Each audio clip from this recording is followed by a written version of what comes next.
साहब को देखे, एक बयान किया उन्होंने और कुछ अल्फाज ऐसे बोल दिए जो गलत थे। अब उसका इरादा ऐसा था या नहीं था? लोग कहते हैं ना गुस्ताखी अगर कोई आम आदमी करे तो वो गुस्ताख है और वाजिबुल कत्ल है, अगर कोई मुफ्ती करे तो काबिल मुआफी है। ऐसी बात नहीं है, ऐसी बात नहीं है, ये मनफी सोच है। गुस्ताखी अलग चीज है, गलती अलग चीज है।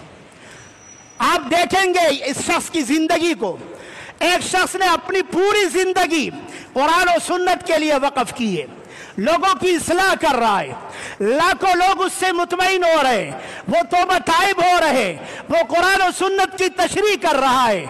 अगर उसने एक मसला बयान कर दिया, उसने गलती कर दी, इसको गलती कहा जाता है, इसको गुस्ताखी नहीं कहा जाता। और फिर उनका फौरन आना और तौबा करना और माफी मांगना, ये किस बात की दलील है?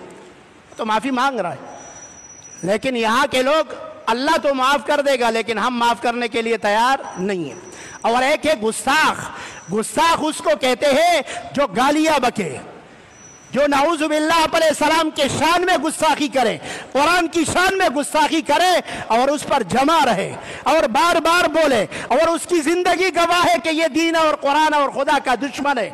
ये